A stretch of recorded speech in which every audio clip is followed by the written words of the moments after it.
The prevention of conflict wouldn't be possible if we didn't prevent arms. So it becomes really a necessary factor to be able to say that we have a feminist foreign policy, or to say that we adhere to a WPS agenda.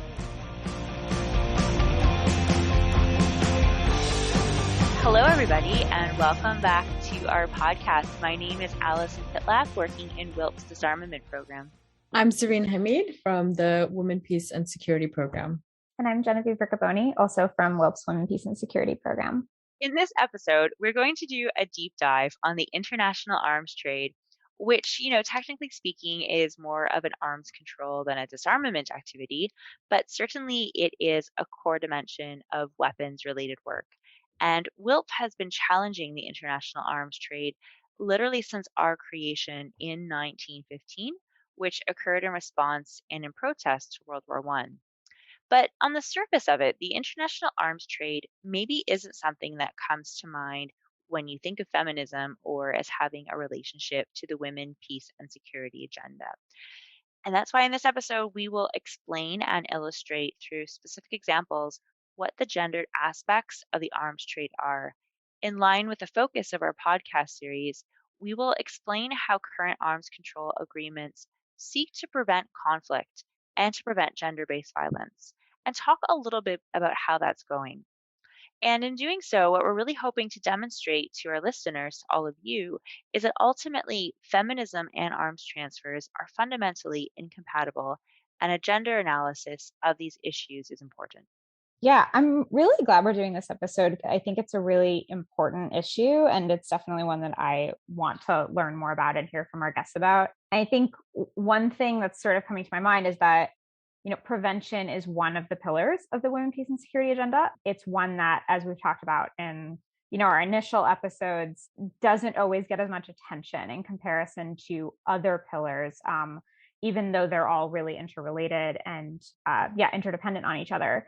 And under the prevention pillar, there's both prevention of armed conflict as well as violence in general. And one thing that I think is really important here is that, in order to implement the Women, Peace and Security agenda, a lot of other action is necessary, outside of the silo of that agenda and outside of the strict limitations of what is in there. That really, for me, and I think for others in WILPF, includes addressing the arms trade, really working towards full disarmament and curbing the really horrific impact of the arms trade on communities and on people around the world where it fuels so much violence.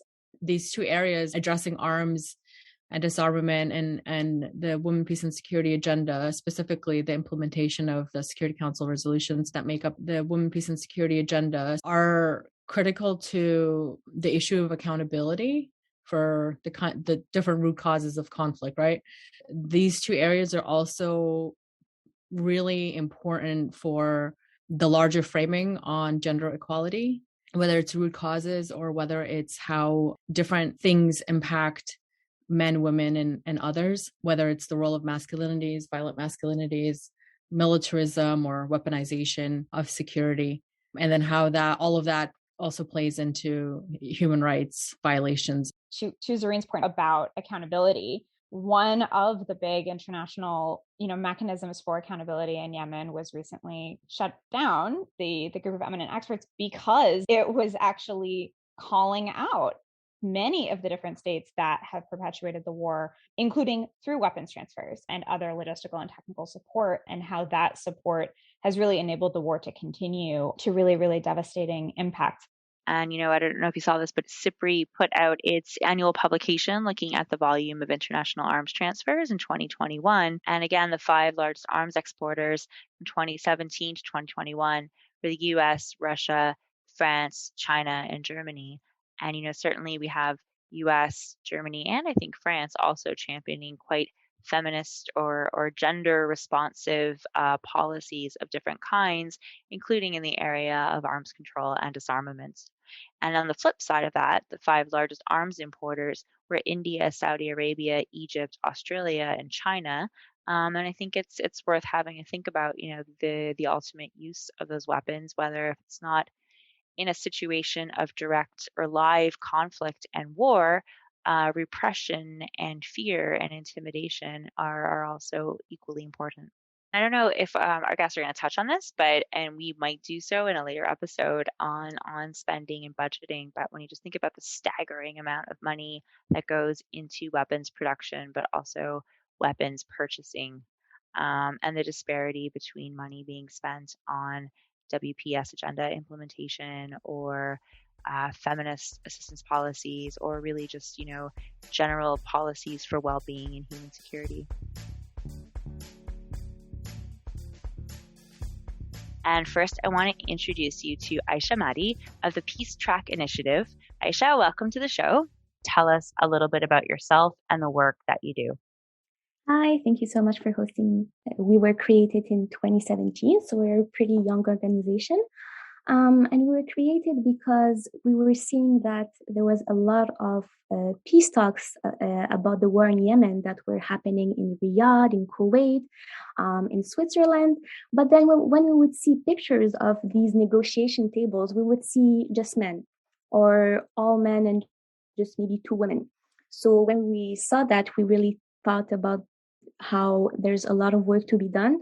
Even if it's UN sponsored talks, well, they still had a really big lack in women's participation and inclusion.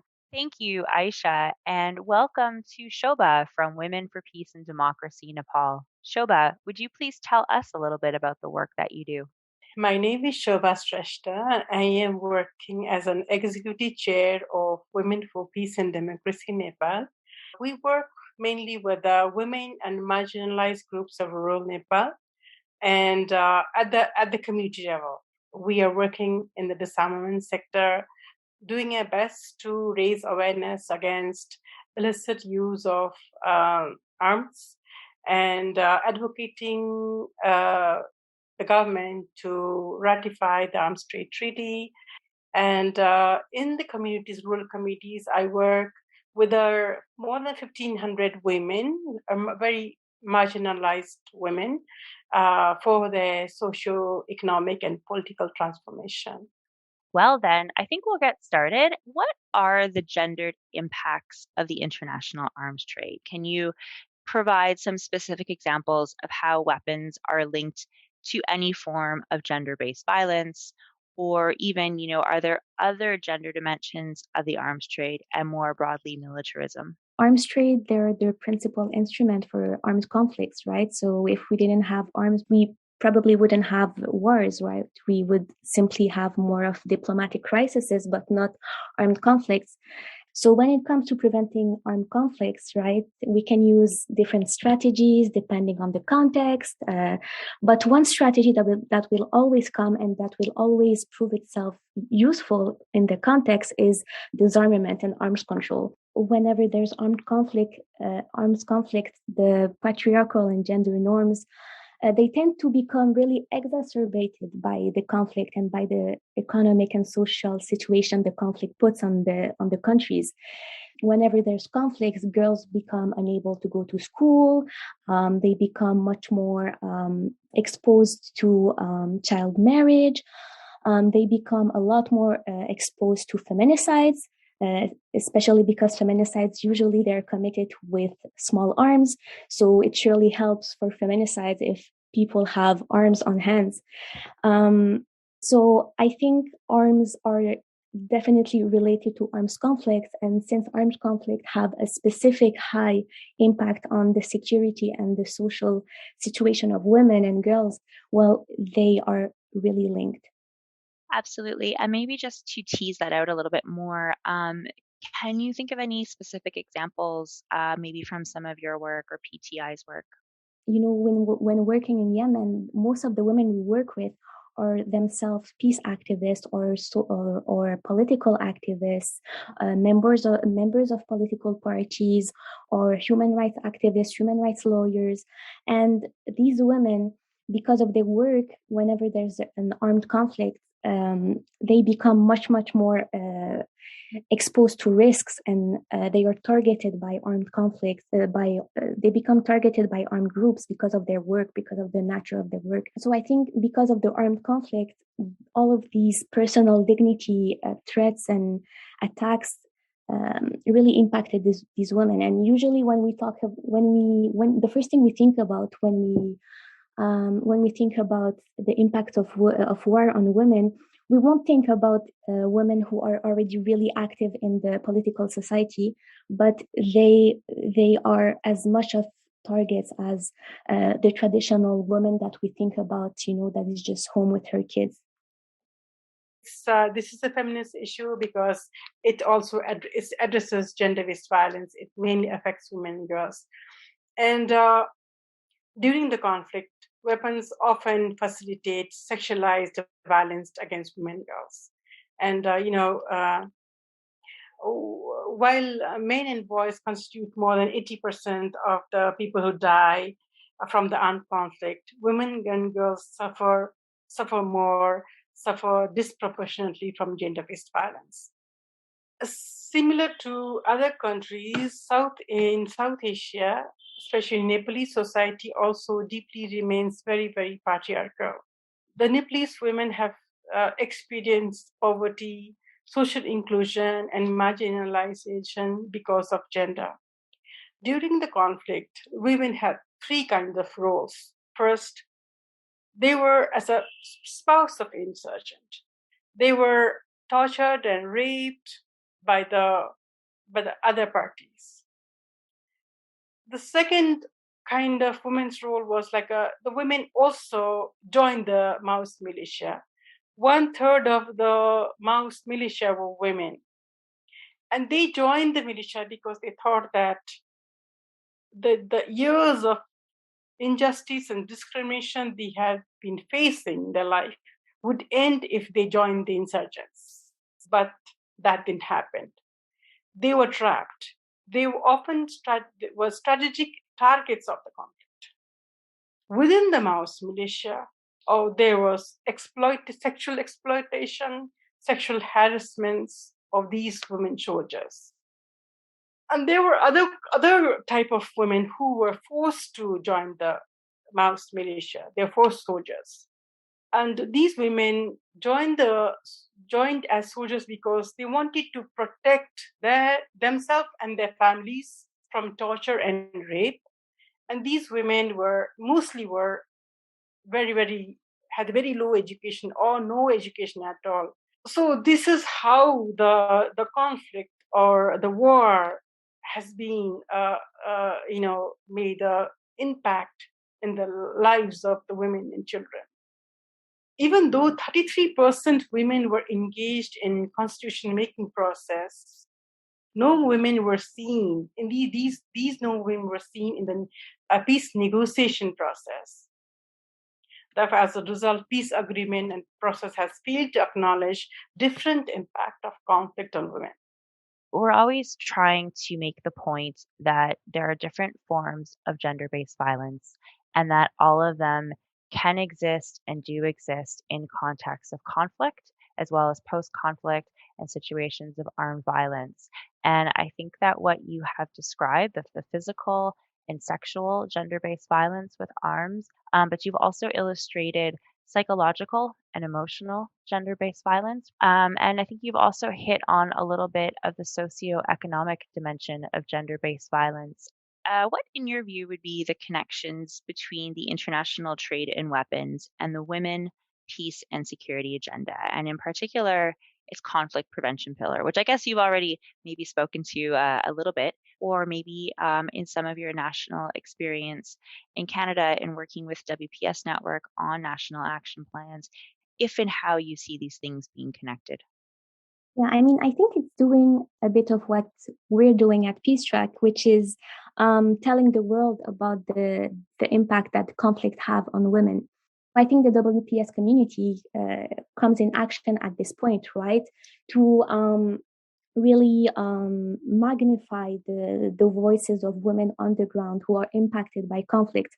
I think by being installed in the Western world where we are happily safe, and we usually have a big freedom of expression, well, we can use a bit that privilege to amplify, the voice of the women who are on the ground and who, if they would talk themselves, they would be in a really big security risk.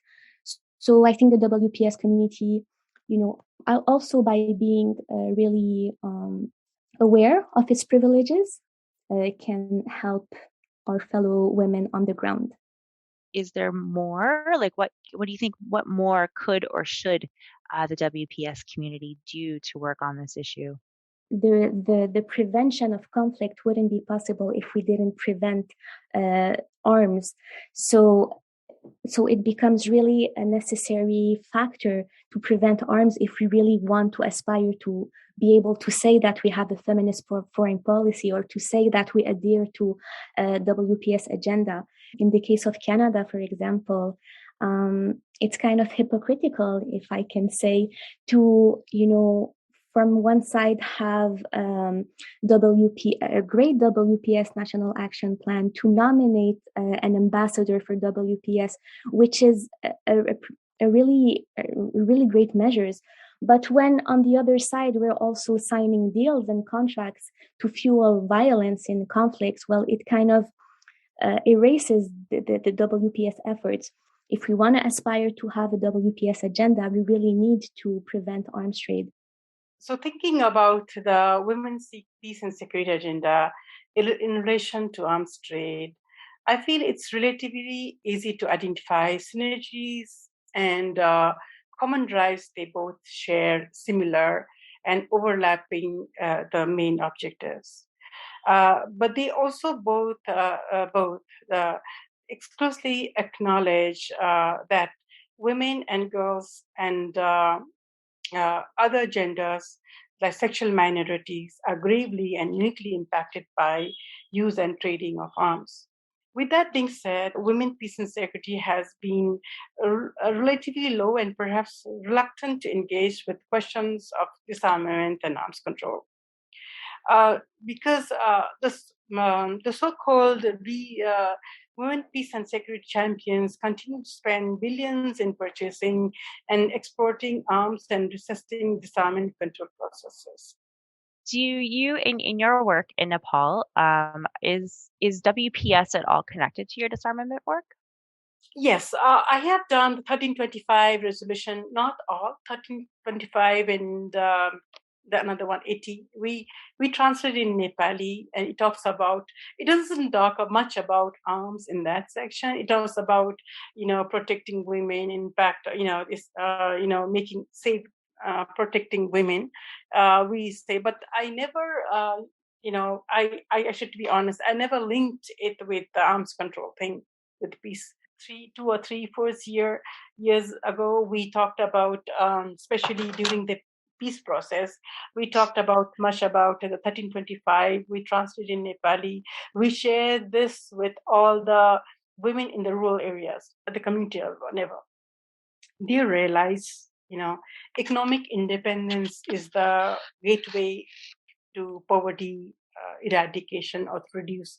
They joined the Maoist militia, or they took the guns in their hands just to come out of poverty, nothing else. Just to injustice, just to being tortured. So they were fed up with the poverty. They were fed up with the discrimination, injustice that was in the rural parts of Nepal. That's why the insurgency started from one of the very, very rural part of Nepal. And these women were very innocent. They thought that life would change if they joined the militia, but it didn't. Maybe you've already spoken to this a little bit already. And if you don't have the answer, that's okay too. You said that in your work, there's been some efforts to link WPS with disarmament. From your knowledge, does the WPS community, maybe in Nepal or maybe in the region, does it do enough to challenge arms transfers or account for the impact of arms transfers? Does it come up in national action plans? What do you think? I can talk about a little bit of action plan. But unfortunately, it's not a very good news. While marking the 20th anniversary of Anskara 1325 and honoring the occasion, the women leaders and of course the victims of the conflict I just talked about, they share their stories. They share their testimonies. Both the Maoist forces and the government, Nepal government, have acknowledged their responsibility for grave human rights violations that happened. With the women leaders who advocated and lobbied, Nepal developed an action plan, phase 1, and Anskar 1325 and 20, to prioritize, to focus on conflict-affected women and girls and their families. But again, the second action plan was developed with the government and the civil society, the women leaders, but it hasn't been approved by the cabinet again. Yet it's still under the pending. And we don't have they don't give us an answer why it's been pending. Why it's not been approved. Why not? As WPS agenda calls for equal participation of women in all aspects, and if it could work, if the arms trade treaty and if the WPS agenda could work together, we could reach our objective, or we could reach the ATT mission of ATT, arms trade treaty. We could not only save the human lives, reduce the gender-based violence and women violence and domestic violence. So if we could link together, it could help in arms control and disarmament agenda. Thank you so much for that. I feel like that was very inspirational. So within that, where does this work on arms control and disarmament come in? Like, I know a little bit about this from our collaborations here at a national level, but if you want to maybe give the listeners a broader view on that. Yeah, since we exist in Canada, and Canada has been recognized, especially in the UN's group of eminent experts, as a country that exports arms to one of the parties in the armed conflict, Saudi Arabia. Well, our main work in arms transfer is to kind of call on the Canadian government to stop arms transfer to Saudi Arabia, right? To stop fueling violence. The main problem when we give arms to one party in the conflict, what we need to keep in mind is that, on the field, when there's battles, let's say there's a battle between two sides. Well, if one side loses, the other side will typically take the arms of the other side. So the thing with arms transfers in conflict is that, we can fuel it, we can give it to one actor, and then we completely lose control on who is going to use these arms, right? We can't really predict what's going to happen on the battlefield. So I think our main work has been to remind people that a problem when we give arms to a conflict party, we lose control over who's going to end up having these arms. So it's really important to simply stop fueling violence. Absolutely. Okay, I'm going to then maybe pivot a little bit to talk about some of the solutions and the frameworks that we have to stop the flow of weapons, or at least in theory, the tools that we have to stop the flow of weapons. Can you tell us a little bit about the Arms Trade Treaty? It's the first multilateral arms control agreement to include a legally binding provision on gender-based violence. What is the treaty and how does it work? I find Arms Treaty just great because it's the first multilateral treaty that's recognized the link between the international arms trade and the gender-based violence first. And I find the ATT very, very important. It talks about the risk assessment. It talks about diversion. It talks about marking and tracing, which all controls illicit arms trade. And all these contributes to stop gender-based violence.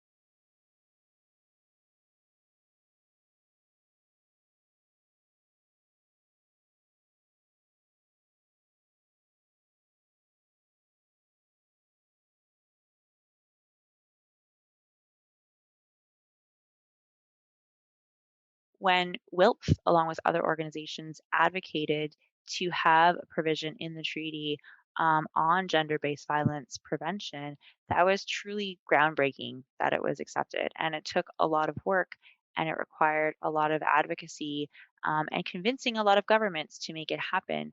And we've now, it's been in the treaty like since it was adopted in 2013. There have been numerous publications that we've put out there. We've had others in civil society, doing trainings, writing guidance, helping states parties think through, how do I figure out if these weapons I might sell somewhere are going to commit or facilitate gender-based violence? And it's still not working or being practically implemented. And I think that that's really interesting especially for those of us working primarily in a policy environment, is just wondering like where and when will we see the impact of that work?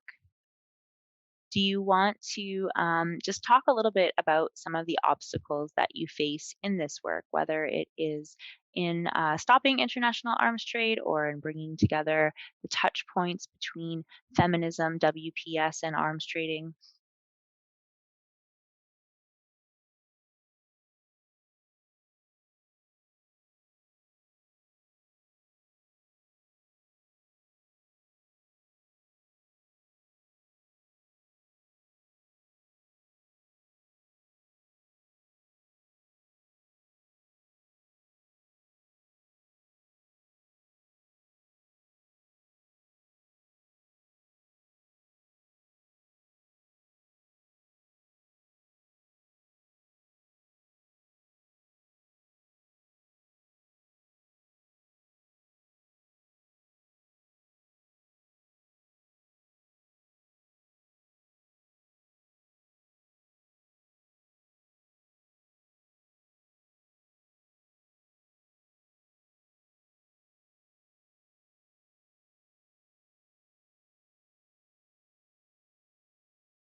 Yeah, well, a bit like you said, that feminism is not usually seen as being related to arms or security matters, and this is definitely related to our most our biggest obstacle. And I think it's the same thing with WILP's work.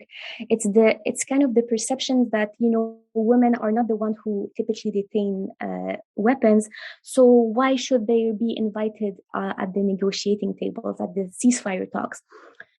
So there's this whole, we need to talk about arms groups and military so that they stop fighting. And then, okay, then we can invite you. But now we really need to talk about, like the people who are dying. So, dear women, dear feminists, we're going to talk about this urgent matter first, and then we're going to invite you. So there's this traditional perception that, feminisms and women issues are not related at all to security. And this perception really needs to be challenged. This is an obstacle that we really face, and that every feminist organization faces.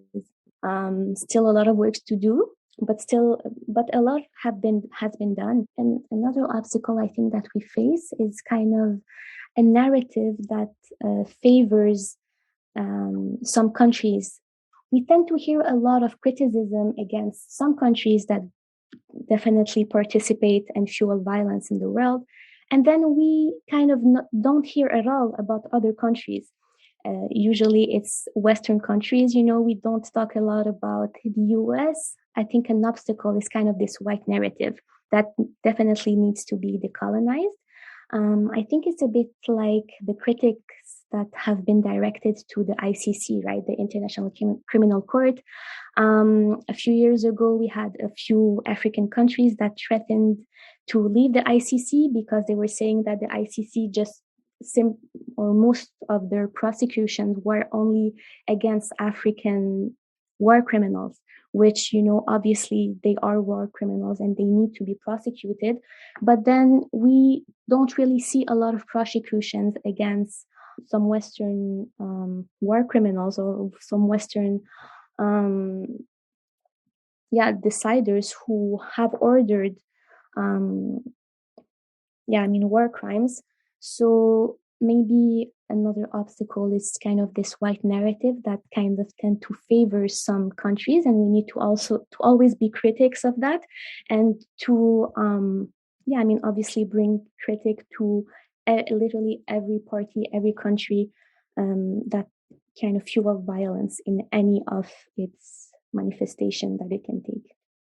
And if I can maybe just add a few reflections, like for someone who only works in disarmament and not so much in WPS, what we've seen over the last several years is a lot more interest in the disarmament and arms control community in gender sort of writ large, and that it can look like a lot of different things. But what I think it doesn't really come up anywhere is the link with feminism, which I think for us is kind of going that one step further and is more about challenging militarism and the arms trade sort of writ large.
Thank you very much for that.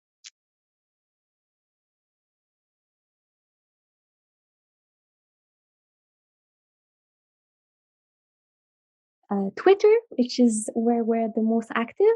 You can follow us at Peace Track, and also obviously our website, which is peacetrackinitiative.org, where we publish a lot of our publications and reports and webinars and events that we're doing.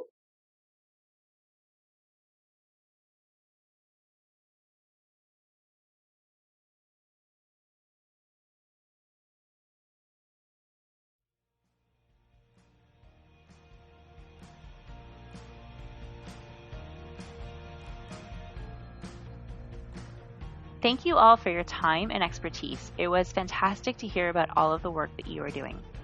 And many thanks to all you listeners for your time. Please subscribe, rate, like, and all those other things that podcasts typically request of you. And share this podcast with your colleagues and friends. We have new episodes every week. You can learn more about WILPF on our website, www.wilpf.org,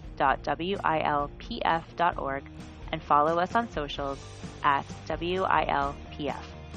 Our next episode features a discussion about men and masculinities. Why is it important to address masculinities in order to prevent armed conflicts and violence? What are some of the pros and cons to some of the emerging work on male allyship? Join us next week.